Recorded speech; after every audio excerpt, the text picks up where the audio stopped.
This one really hurt me a lot, but it's a good learning lesson is what I use it as. Basically, my best friend and I, we always had this hangout spot, and it was in front of this abandoned school. We'd always just go there, sit down and just talk, just like, kids do. And two people come around the corner and they assaulted us with a machete. I watched my best friend get stabbed to the point where he passed away, and I did not get out, God free. I have scars on my back from this incident. It shows you how short life is. How I could have just died then, and I was 12 years old. That's how short life is. I mean, he was 12 years old and he passed away. I lost a really close friend to me. He sent me a text, and the next day, I saw over the news that he got shot and killed. After dating her for a decent amount of time, I can't even remember how long it was, but it was definitely like a year plus. After going through all of that, towards the end, things kind of weren't working out, and eventually we had kind of a serious conversation. She was like, yeah, so basically I want to be a guy. When my aunt died, she died from liver cancer. She drank too much alcohol. When my best friend's son got diagnosed with leukemia.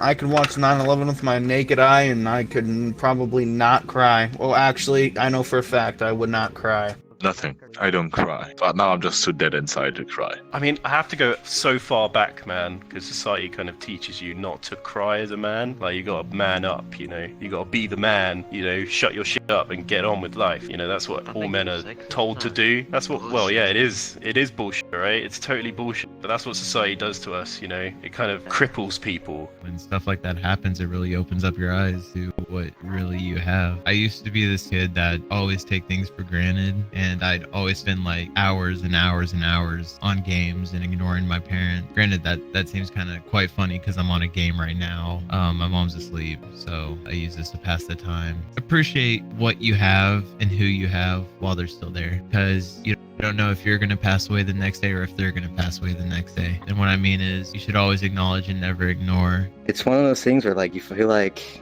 my God probably could have done something to help him out there, and then everyone says, no, don't blame yourself for that. But he reached out to me the day before, just wanted to hang out, but he wanted to spend the night over, and the next day he in the wrong time at the wrong place, and he lost his life too soon. And that completely threw me for a loop.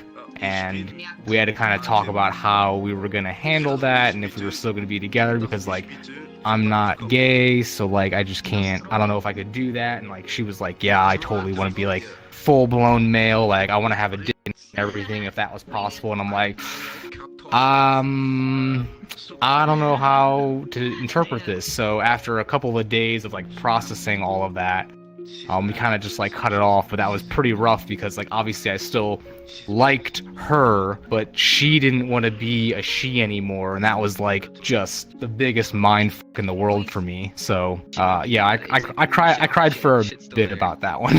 Getting castrated was a very intense experience. Losing someone that I thought I would never lose. That hits you right in the feelings. I never thought I was going to lose this certain person.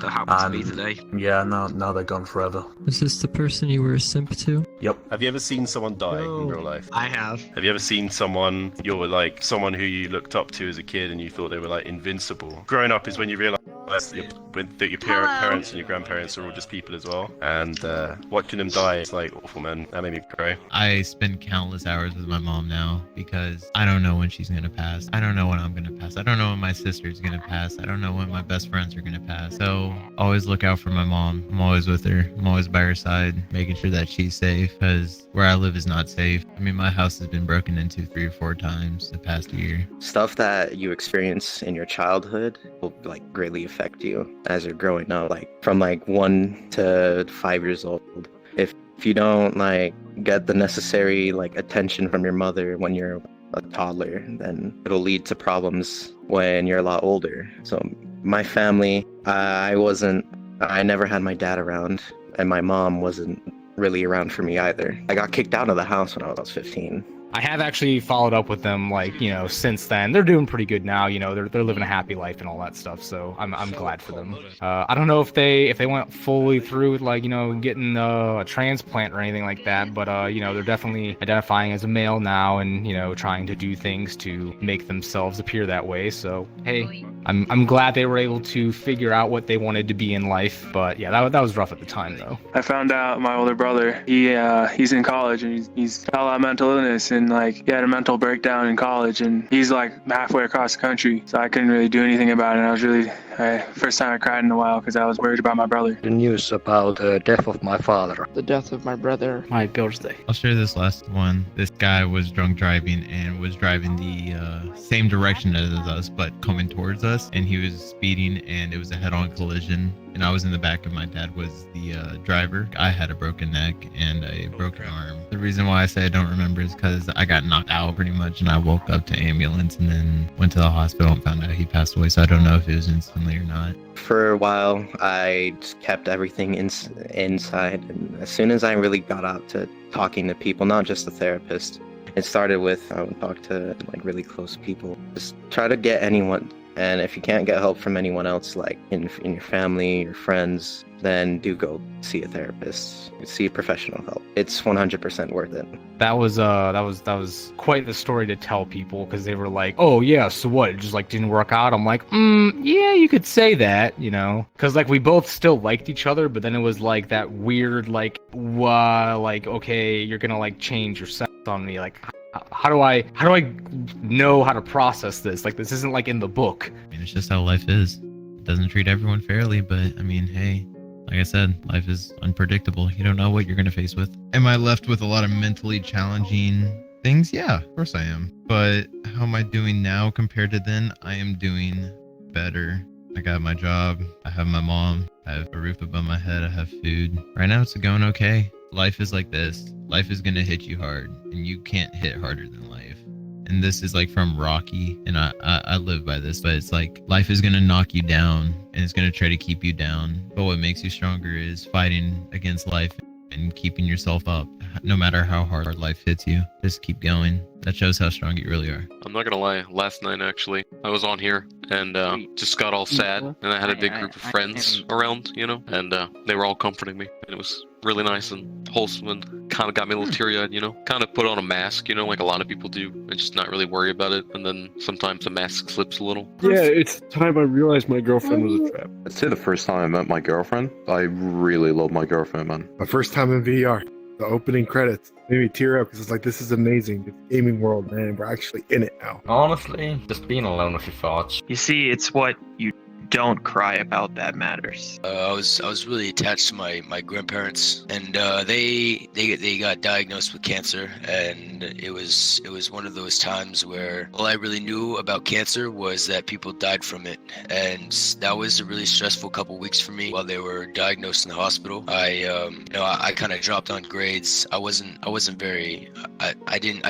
handle it very well, and I would cry myself to sleep very often. One experience that's made me cry before, when they canceled my TV show, Bob's Burgers. That's a tough one. Probably when I didn't win Deku's heart. I guess we need to go somewhere private.